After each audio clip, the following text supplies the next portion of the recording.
Deus tem uma coisa para lhe dizer nessa noite. E eu quero que você peça a Deus agora, para que os seus ouvidos estejam abertos, seu coração possa captar. E eu quero que você ore aí, não para ouvir a voz do pastor. Minha voz não interessa nessa noite. Deus tem uma coisa para lhe dizer.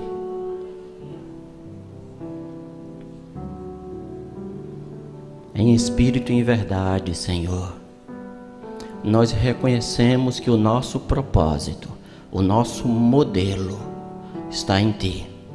Fala-nos agora, em nome de Jesus. Amém.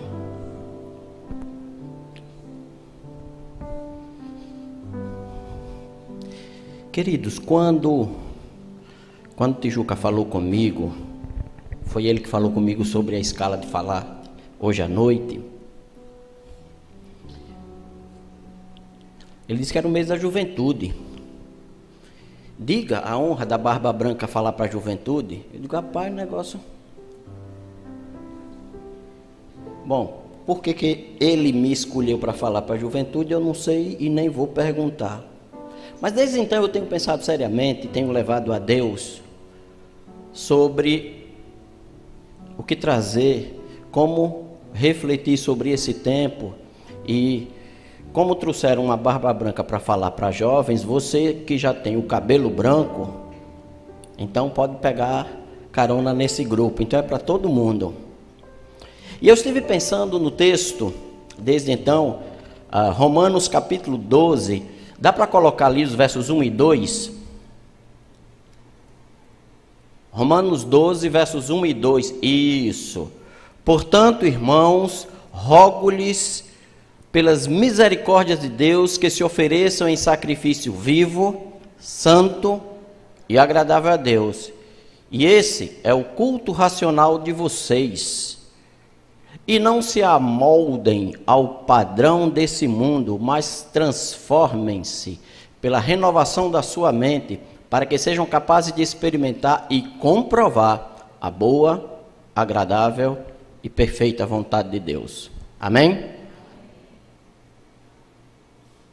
Quando eu fui embaixador do rei, tem muito tempo não, Paulo Sérgio. Eu digo assim porque a gente foi companheiro de embaixada, né? A gente decorou isso aí. Rogo-vos, pois, irmãos, pela compaixão de Deus. E o que Paulo está dizendo aqui, por causa de tudo isso que foi dito nos 11 capítulos anteriores, por causa disso tudo, e sabe o que ele diz nos 11 capítulos anteriores? Que apesar do mundo estar de cabeça para baixo, apesar de toda a desgraça, e ele vai dizer que todos os seres humanos pecaram, e Deus olhou e passou a régua e viu que abaixo estavam todos, porque todos pecaram e precisam da graça de Cristo Jesus. E o salário do pecado é a morte. Mas até o capítulo 11 ele vai falar que a graça ela é maior e mais abundante, porque embora o salário do pecado seja a morte, mas o dom gratuito de Deus é a vida eterna em Cristo Jesus. O tratado teológico que Paulo apresenta até o capítulo 11 é, no mínimo, a declaração de que a nossa fé é paradoxal e absurda. Porque eu mereço morrer. Eu não devia estar aqui. Mas eu estou. Eu não sou a pessoa para estar aqui, mas eu estou. Mas eu estou aqui não por outro motivo além de que a própria graça de Cristo se manifesta em minha vida. Por conta disso, eu sou mais que vencedor. Lembra, André, que você me perguntou? Vencedor é o cara que chega nas Olimpíadas, né? Medalha de ouro. E o mais que vencedor? É o que está na frente da medalha de ouro. É paradoxal. Não faz sentido esse negócio. A nossa fé é assim mesmo. Por conta disso, eu rogo pela misericórdia de Deus. Isso é Paulo dizendo. Agora que você já foi salvo, agora que a graça já se manifestou na sua vida, apresente o seu corpo como um sacrifício vivo, santo e agradável a Deus. Porque esse é o culto que faz sentido. Mas tem mais. E ele vai continuar dizendo: e não vos conformeis. Olhe, não pegue, não vá pelo esquema desse mundo, pelo modelo, pelo padrão desse tempo, pelas coisas que você vê por aí e acha normal, ou o mundo acha normal. Não é esse o seu padrão. Nós somos chamados a desafiar e desafiados a encarnar o nosso paradoxo. Ser cristão é ser chamado para viver na contramão. É ser desafiado a ser do contra. A viver num mundo que é radicalmente diferente de tudo aquilo que eu creio e que eu prego, e ainda assim está no meio dele. Porque Jesus disse que eu vivo no mundo e eu não sou do mundo. A única coisa que ele pede é para pedir ao Pai para nos livrar do mal. Mas eu não rogo que os tires. Nós somos chamados a viver como Daniel, que desce à cova dos leões, e a menos que Deus feche a boca dos leões, nós seremos tragados, porque nós somos do contra. Paulo está dizendo, e se você prestar atenção, aí é uma ordem, o verbo está no imperativo, não é uma sugestão, não é ver se dá. Olhe, seria bom que, não, vocês como crentes, aqueles que já foram alcançados pela graça e pela misericórdia de Deus, aqueles que já vivem o paradoxo de saber que embora não mereçam, mas Deus com seu amor pôde os alcançar e transformar, você é chamado para viver no meio do mundo diferente de tudo que está aí. Você é chamado para não se encaixar, ser o esquisitão da turma. Aquele que as pessoas olham,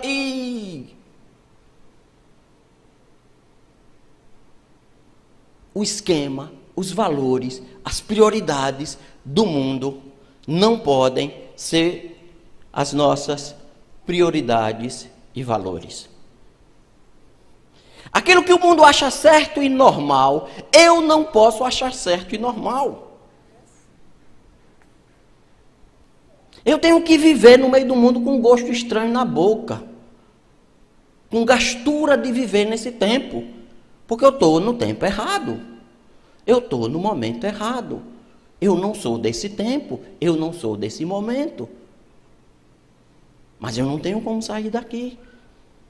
Mas o texto continua dizendo, olhe, não só vocês não se acomodem a esse tempo, mas continuem se transformando, e aqui o verbo está exatamente no sentido de que começou a acontecer uma transformação na sua vida lá atrás, quando você conheceu Jesus e foi alcançado pela graça. No dia, eu não sei, cada um tem sua história, ou levantou a mão, ou fizeram um estudo na sua casa, sei lá como foi, e você encontrou Jesus, e você naquele dia teve o seu nome escrito no livro da vida. Oh glória! E quando chegar o dia, o grande dia em que Deus olhar para o livro e vai ver lá o meu nome, não sei que nome é, falar nisso, porque lá a gente ganha um nome novo, né? É bom para ninguém dar conta da vida de ninguém.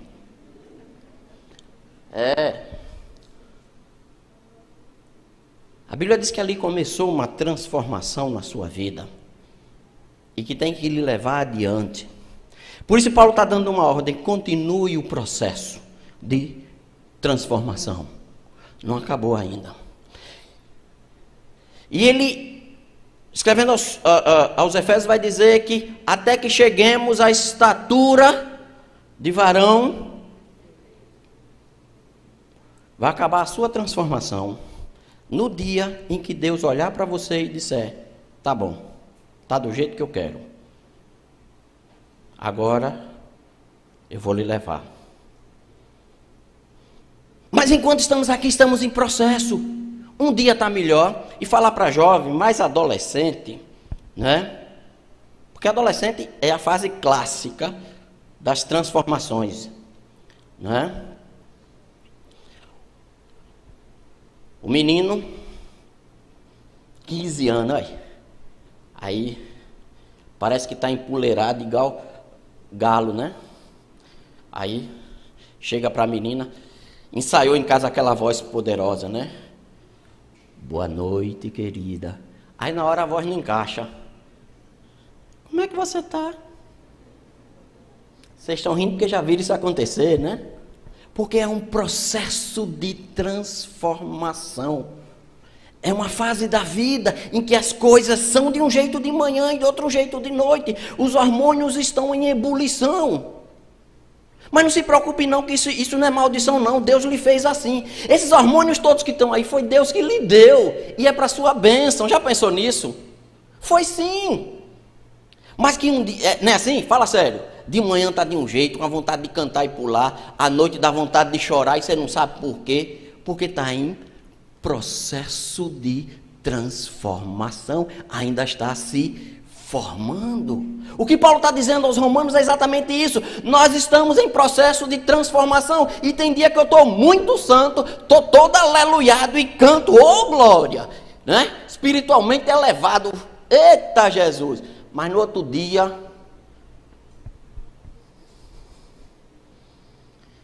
desceu do monte da transfiguração.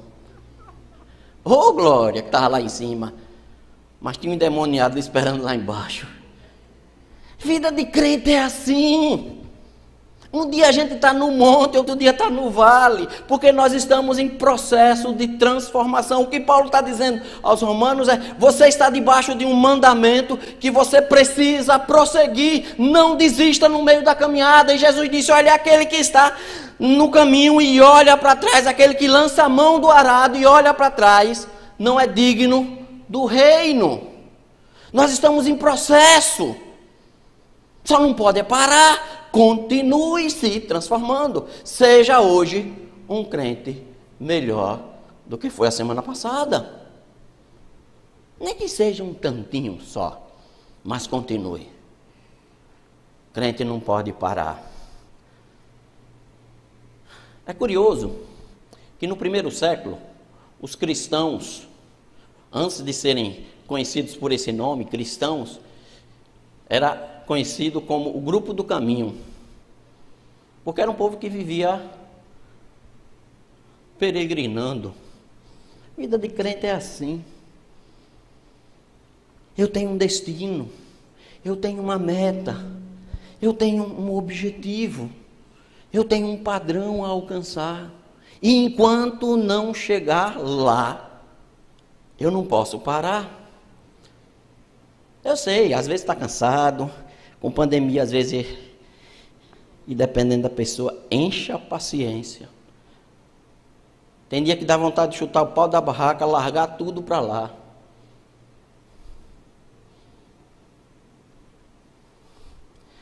Continue o processo de transformação, porque assim você vai experimentar a boa, agradável e perfeita vontade de Deus. Mas não estou na conclusão ainda não. Viu? Eu concluí esse versículo. Mas eu disse que eu estava pensando nesse texto a semana toda. E comecei a catar alguns personagens da Bíblia. E cheguei a um deles que é muito interessante. Alguns personagens da Bíblia são quase só citados. Outros, a história é bem narrada, com idas e vindas. E José do Egito é um desses personagens riquíssimos. Se você é estudante de literatura, atenção alunos do Enem, o estilo de literatura que conta a história de José, em teoria literária chama-se novela, não tem nada a ver com o que a Globo passa, viu? É estilo literário, certo? Eu não vou contar a história toda,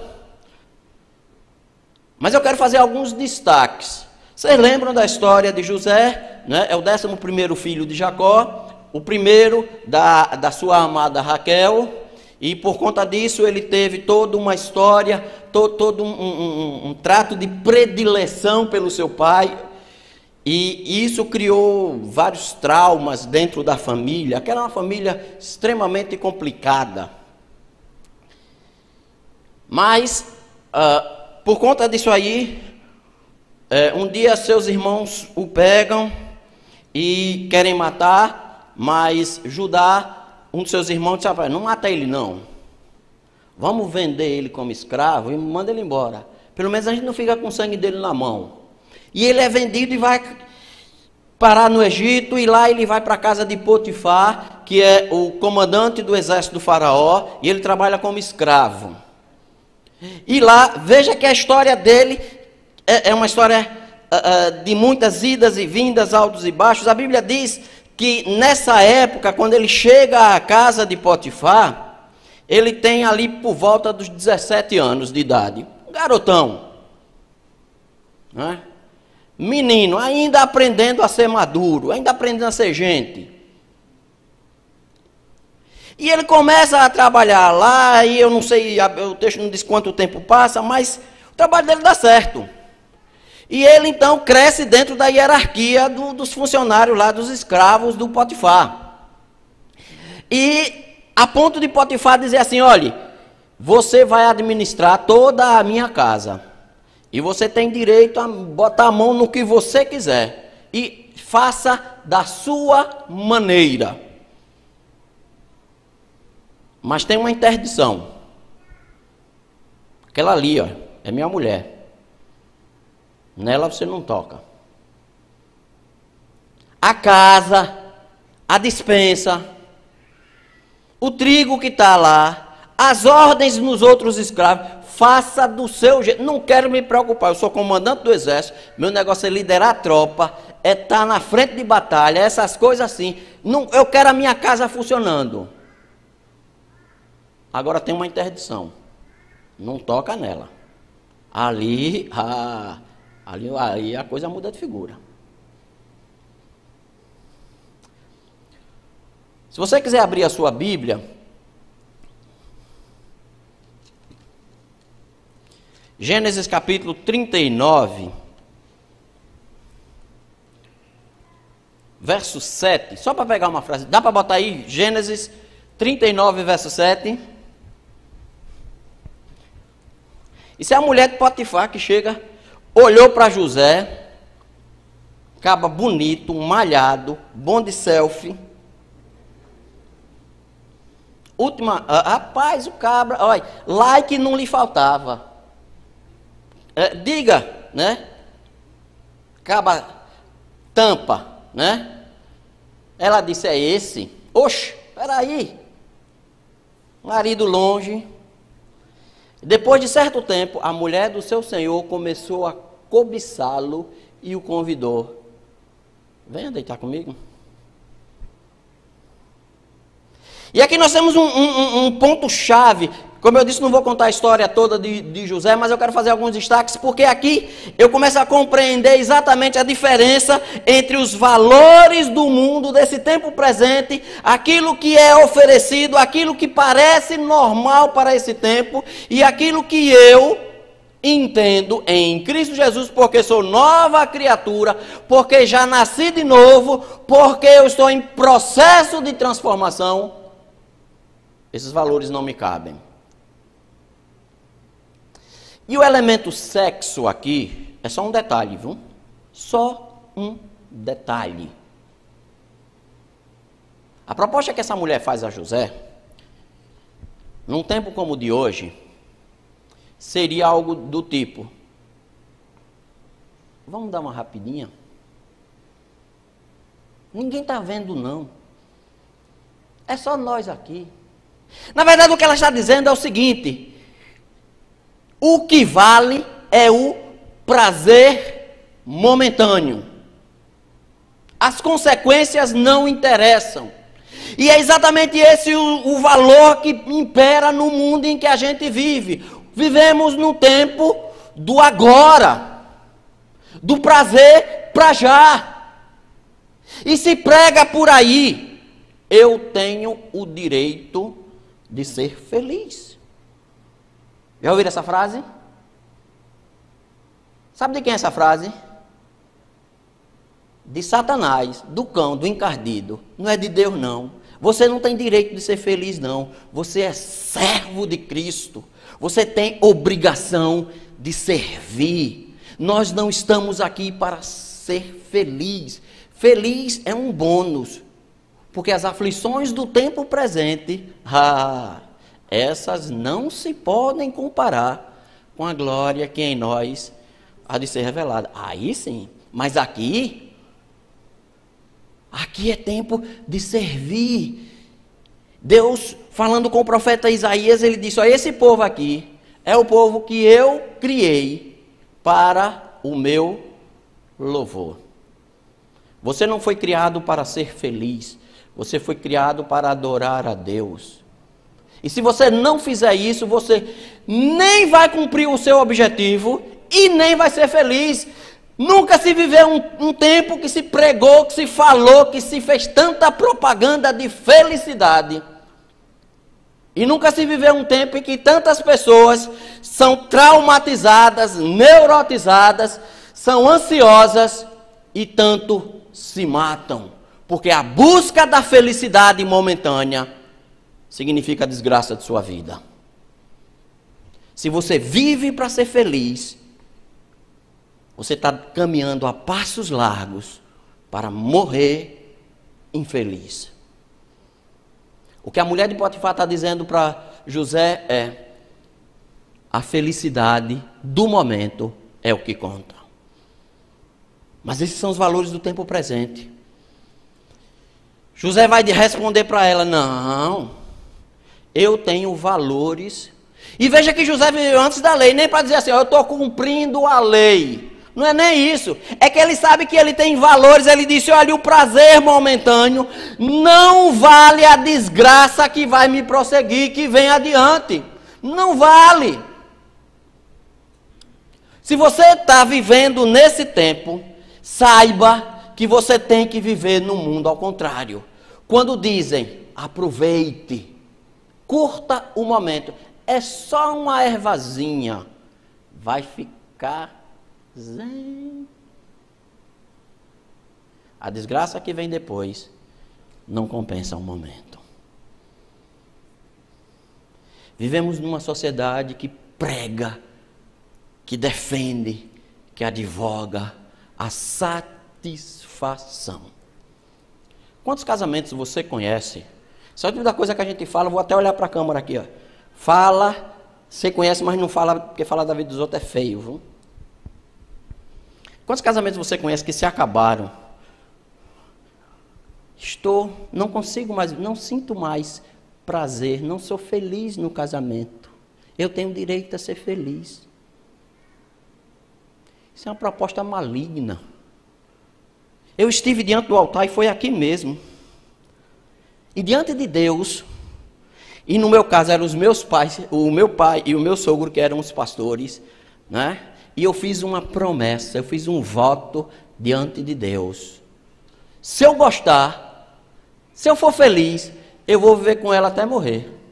Se eu não gostar, eu vou viver com ela até morrer. É melhor gostar, sabe? Porque não tem jeito. Eu estou casado é porque eu fiz uma promessa a Deus. Eu tenho uma palavra empenhada, eu fiz uma aliança. Eu não estou casado porque eu sou feliz. Ser feliz é o bônus, não é o motivo.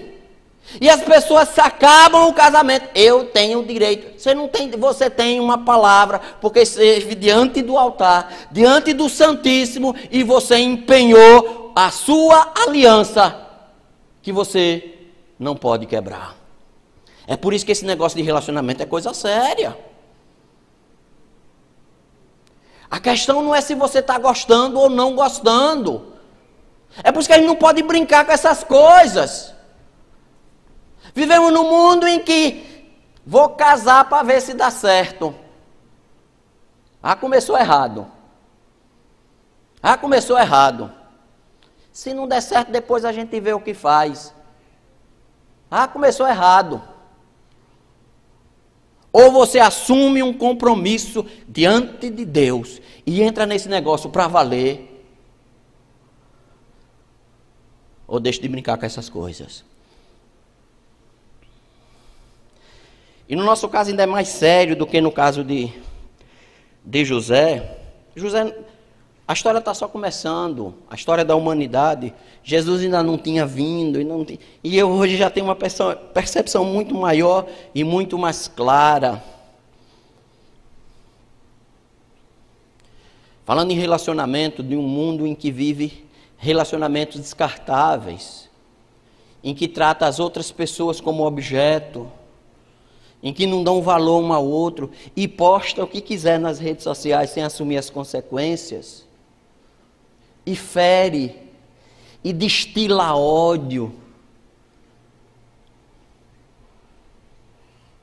Sabe o que é que eu tenho que entender? Eu, que é diferente do mundo, as pessoas com quem eu convivo, elas são amadas do Pai. Independente do que eu sinto, independente do que eu gosto, independente das minhas opções políticas, independente das minhas inclinações sociais, dos meus preconceitos, e a gente tem um bocado deles, eu tenho que entender que o outro, foi por ele que Jesus morreu. Aquela pessoa que eu estou destratando, aquela pessoa que eu estou matando na internet, mandando mensagem de ódio, foi por ela que Jesus morreu. Já pensou nisso? Que aquela sua mensagem vai atingir alguém que levou Jesus para a cruz, e Jesus está dizendo assim: meu filho, peraí, eu morri por ele e agora você está fazendo isso. Tem noção do tamanho, da dimensão do amor de Deus por aquela pessoa que você está tratando mal? Que você está destilando preconceito, que você está achando que é cidadão de segunda categoria, que não merece estar do seu lado, que você olha de rabo de olho e diz: ah, aqui não, eu não quero estar junto desse povo não. Foi por ele que Jesus morreu. Aquele, sabe, que está ficando normal no meio dessa juventude, que tem um jeito mais diferente, sabe como é? Delicado, bonito. Eita coisa.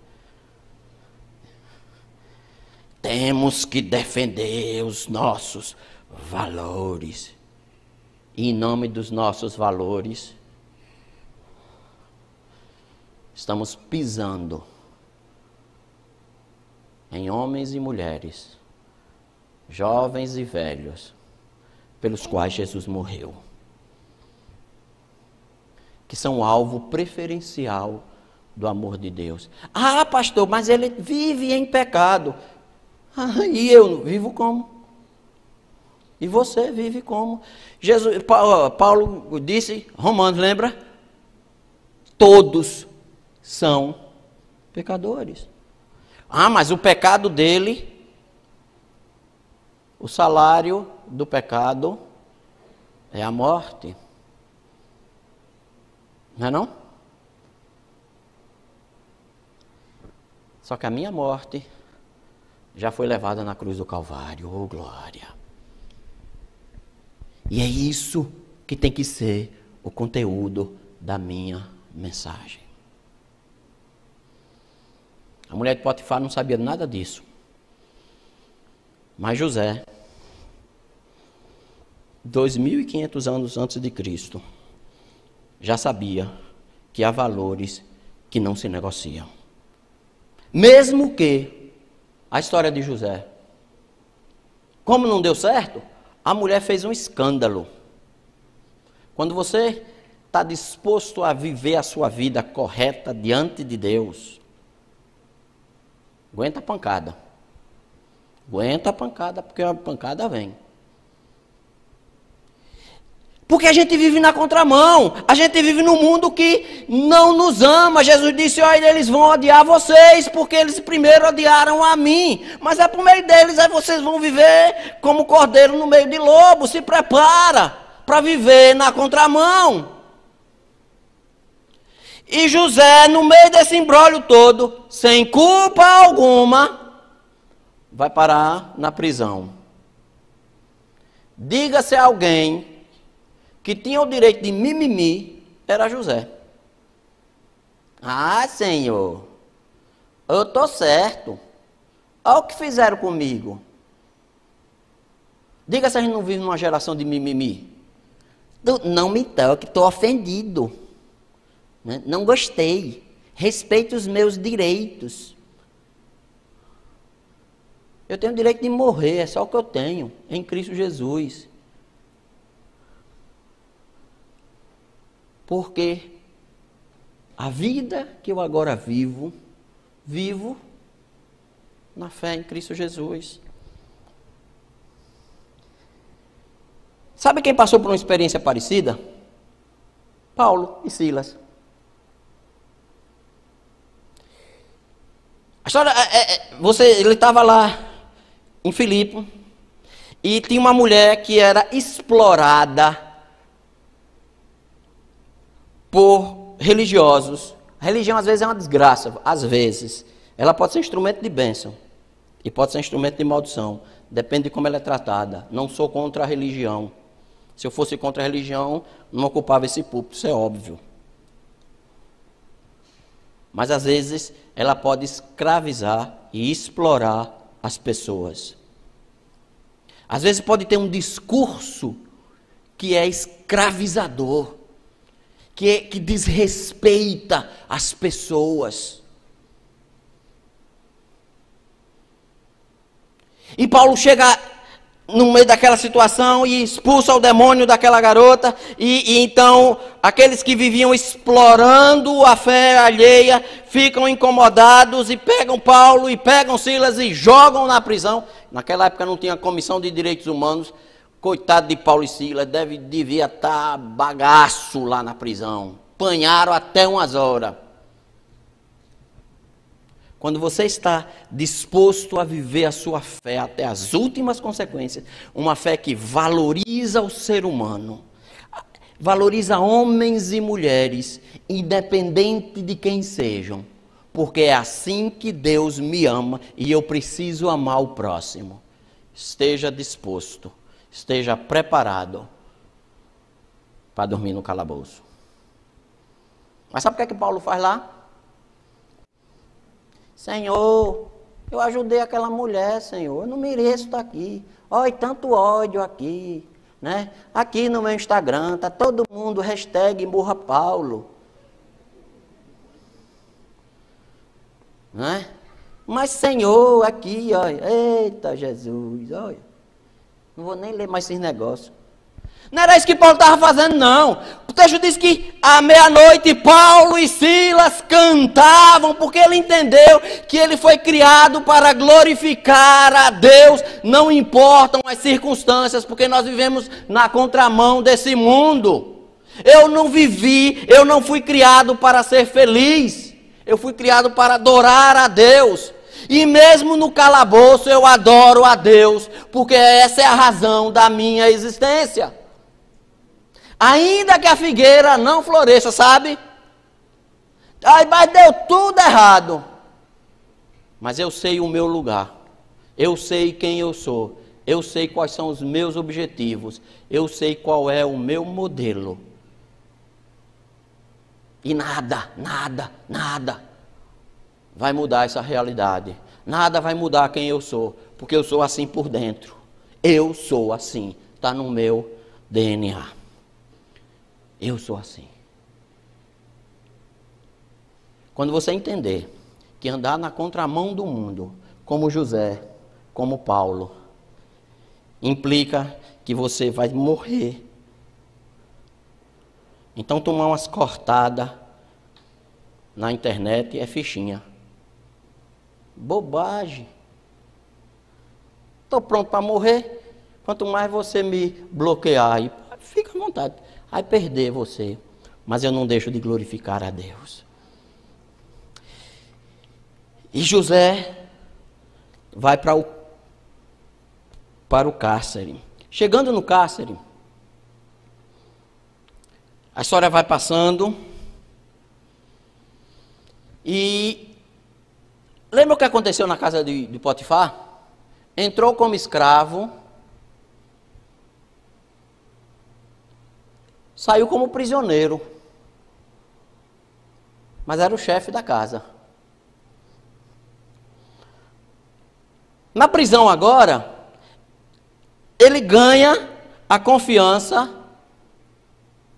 do carcereiro. Porque ele estava certo, ele vivia certo. E o apóstolo Pedro, escrevendo a sua carta, disse: olha, se você for perseguido porque está fazendo certo, dê glória a Deus. Vergonha é apanhar fazendo errado. Primeira carta de Pedro, lê lá, que ele vai dizer exatamente isso. Mas eles estavam na prisão, lá, e dois dos outros presos têm alguns sonhos lá meio esquisitos, e José interpreta os sonhos e diz: olha, daqui a uns dias você vai ser restaurado à casa de Faraó e você vai morrer. E acontece exatamente isso que aconteceu, ou que José previu. Na hora que o que voltar para a casa de Faraó vai saindo, né? José disse assim: rapaz, ó, é o seguinte, quando você estiver lá, lembre de mim. Está errado? Não. Ó, dá um jeito lá, né? A Bíblia está aberta ainda? Se a sua edição da Bíblia for igual à minha, é na mesma página. Último versículo do capítulo 40 diz assim: o chefe dos copeiros, porém, se esqueceu completamente de José e não pensou mais nele. Primeiro verso do 41. 2 anos inteiros se passaram e o faraó sonhou que estava em pé na margem do rio Nilo. José disse: agora vou me dar bem. Né? Interpretei o sonho, ganhei moral, copeiro lá, ó, servindo o vinhozinho ali, vai chegar no ouvido do faraó, vai interceder por mim. Oh, agora eu vou me dar bem. Eita, agora é a hora da virada. Né? Agora é a hora. Só que o copeiro esqueceu dele. Enquanto o copeiro estava lá, no bem bom, 2 anos. A gente ainda não fechou 2 anos de pandemia. E já estamos assim, imagine. Você já está agoniado com essa máscara aí na cara, não está não? Vontade de dar um abraço no povo, sair dessa situação. Eita Jesus, que vontade. Que acabe logo esse negócio. Mas José ainda está na prisão. Ainda não fechou os 2 anos.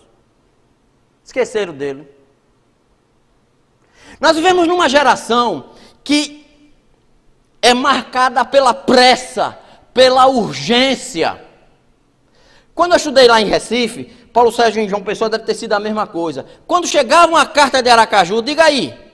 Ô Jesus, era uma festa, era uma novidade. Hein? Ô Jesus, diga aí. Hoje você manda um zap, ainda nem está azulzinho aqui. Eita Jesus, tem que ser na hora. Por que é que ele não responde? Vivemos numa geração apressada. A internet hoje está lenta. Todo mundo já passou por isso. Está rindo porque na sua casa é desse jeito também, né? Na minha é. Né? É a marca dessa geração. Uma geração na carreira, apressada. E por causa disso, angustiada, ansiosa.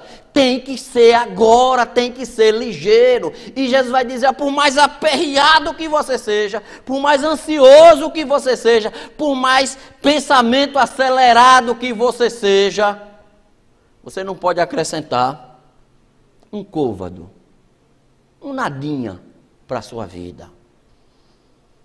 Sabe qual é um dos temas centrais do livro de Apocalipse? A história está nas mãos do Cordeiro. As coisas só acontecem quando ele diz que está na hora. A sua pressa não muda a realidade nem a história. Enquanto vivemos num mundo apressado, enquanto os valores desse mundo dizem que tem que ser para já, e veja que eu não vou dizer nenhuma novidade. Sabe qual é a comida que mais vende no mundo? Fast food. Não é slow food, professor de inglês. É fast food. Comida Vitor, comida. Ele é doutor em espanhol, desculpa. Isso é inglês. Comida rápida. Que você pede.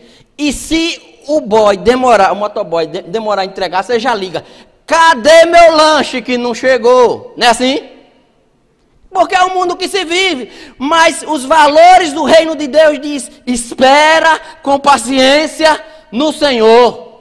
Vivemos num tempo que é na carreira, mas eu sou contra esse tempo. Eu não estou no padrão desse tempo. Eu tenho que viver a esperança.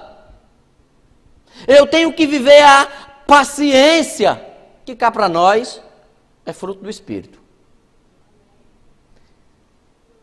Não é opção. Eu tenho que aguardar. Por quê? Não é para esse tempo a promessa. Eu aguardo.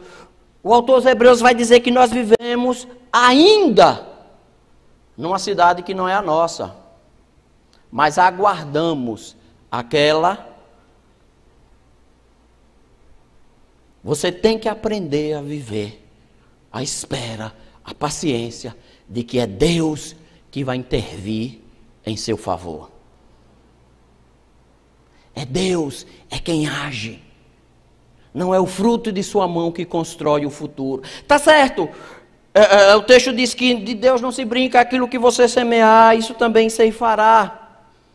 Mas voltando ao Apocalipse, Jesus na visão inaugural, ele se apresenta a João, e João está deslumbrado com aquele negócio todo. E sabe como é que Jesus se apresenta para João? Olha, eu sou o Alfa e o Ômega.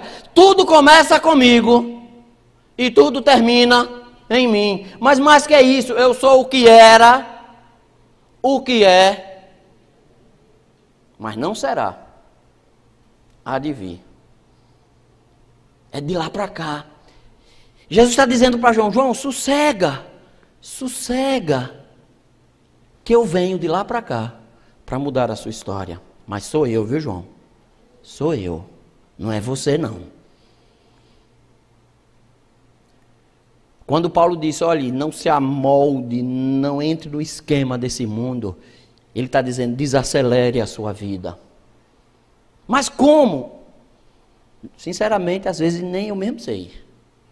Por isso que a pregação primeiro é para a gente mesmo que prega. Não é assim, pastor Flávio? Mas é o desafio. Por isso que eu ainda estou em processo de transformação. Eu tenho que aprender a ter paciência. Das disciplinas cristãs clássicas, eu não tenho essa estatística, mas eu acho, viu?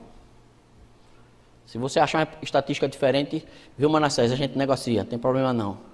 Mas eu acho que das disciplinas cristãs clássicas, a mais difícil dessa geração viver, chama-se meditação.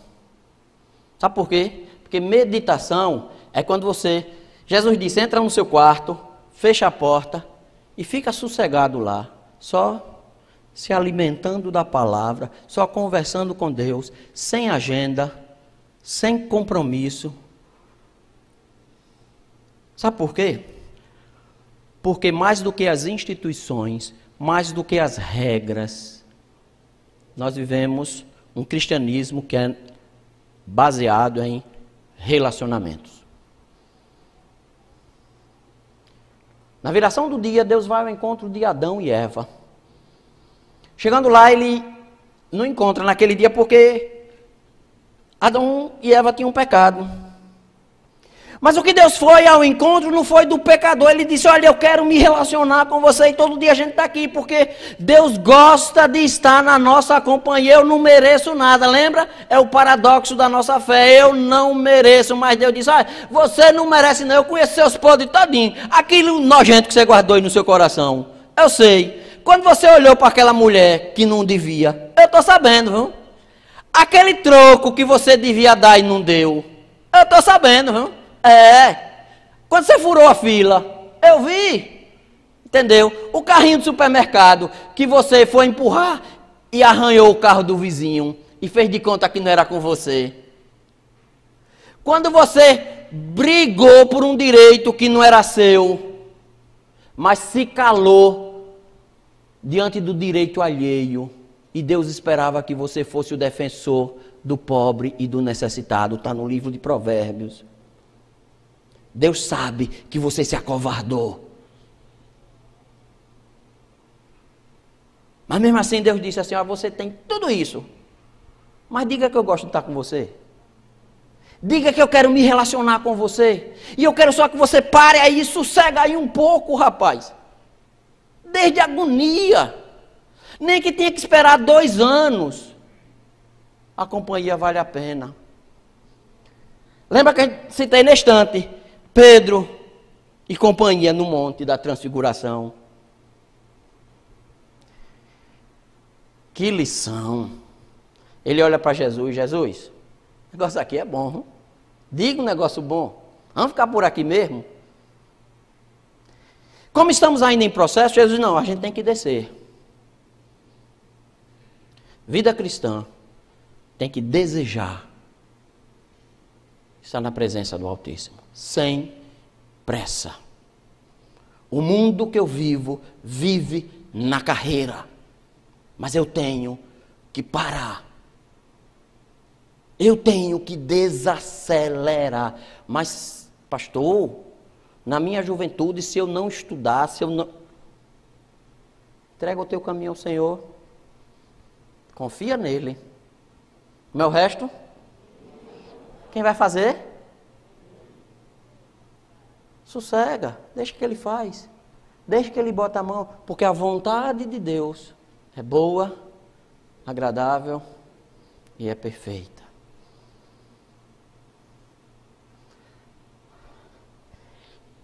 Antes de concluir, deixa eu só lembrar um outro detalhe da história de José, não vou nem...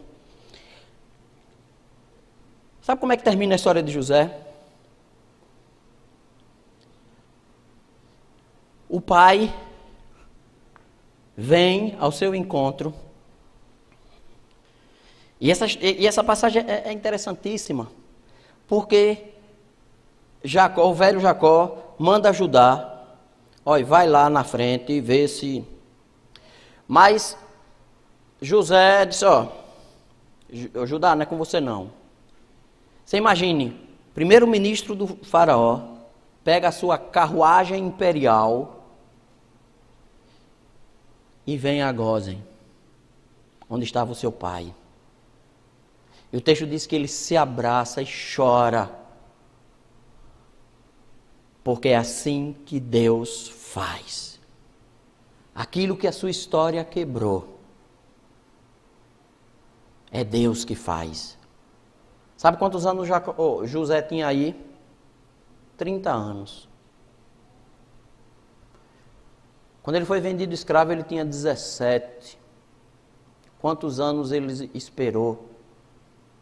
Vale a pena esperar em Deus. Vale a pena entregar ao Senhor a sua história. Esse mundo não tem nada para lhe dar, mas Deus tem. Vale a pena. Mesmo que agora você pareça que está perdendo, saiba que vale a pena esperar em Deus. Mesmo que agora você seja taxado de ET, ou seja lá o que for, de outro mundo, mesmo que você não tenha likes para serem curtidas, né? E essa frase ficou meio estranha, ficou não? Mas era isso mesmo que eu queria dizer. Mesmo que dê tudo errado, vale a pena seguir o modelo.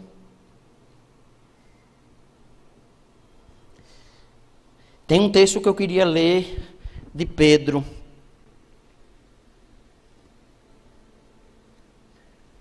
Vem cá cantar.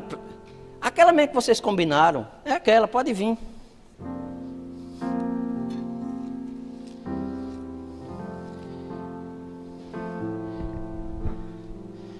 Eu fui no dicionário procurar onde tinha essa mesma palavra aí, que Paulo escreve, olha, não tome o padrão do mundo. E ela só aparece uma outra vez no Novo Testamento. E é Pedro que usa. 1 Pedro capítulo 1, a partir do verso 10, diz: portanto, preparem sua mente para a ação e exercitem o autocontrole. Depositem toda a sua esperança na graça que receberão quando Jesus for revelado. Sejam filhos obedientes e não voltem ao seu antigo modo de viver, seu antigo padrão, quando satisfaziam os seus próprios desejos. Seus próprios desejos, a sua própria felicidade é o padrão antigo, do qual vocês já se livraram no sangue de Cristo. Agora, porém, sejam santos em tudo o que fazem, como é santo aquele que vos chamou. Pois as Escrituras dizem: sejam santos, porque eu sou santo. Esse é o modelo, esse é o padrão. Feche seus olhos, baixe suas cabeças. O mundo não é o seu padrão. O tempo presente, a felicidade do agora, o seu momento, os seus amigos, a sua turma, não é o seu padrão. Sede santos, como Deus é santo. Seu padrão é Jesus. Seja igual a Ele. Deixe Ele moldar a sua vida. Deixe Ele continuar o processo de transformação. Não pare. Pode cantar. Se tu olhares, Senhor, pra dentro de mim, nada encontrará de bom. Mas um desejo eu tenho de ser transformado. Preciso tanto do teu perdão. Dá-me um novo coração. Dá-me um coração igual ao teu, meu mestre.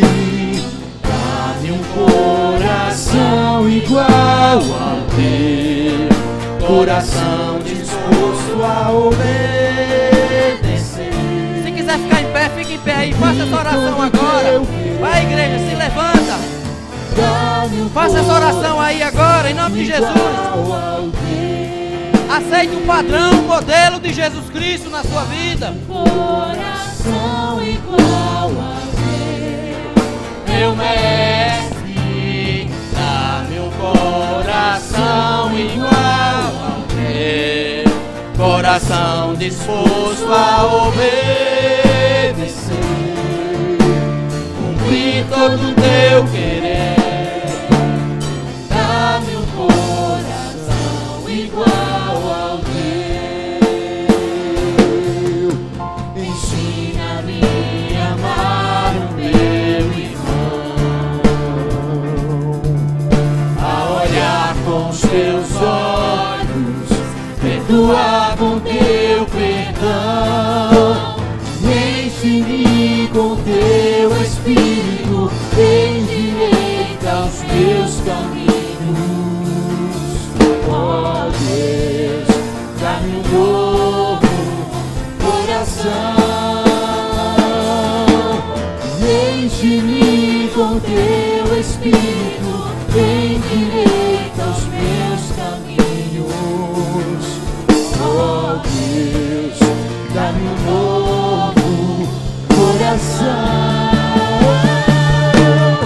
dá-me um coração igual ao teu, meu mestre. Dá-me um coração igual ao teu, coração disposto a obedecer, cumprir todo o teu querer. Dá-me um coração igual ao teu. Só as vozes, vamos lá. Espera aí, instrumento. Segura aí, vamos lá. Dá-me um coração igual. Igreja, canta, é uma oração.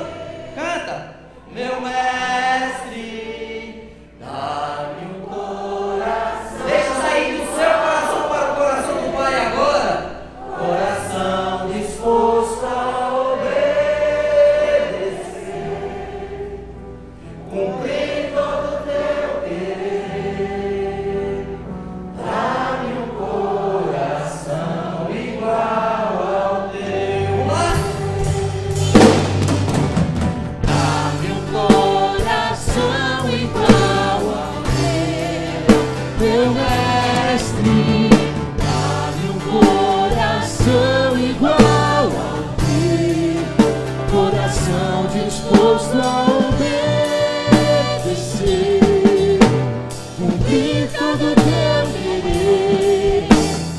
Dá-me um coração igual ao teu. Dá-me um coração igual ao teu. Dá-me um coração igual ao teu.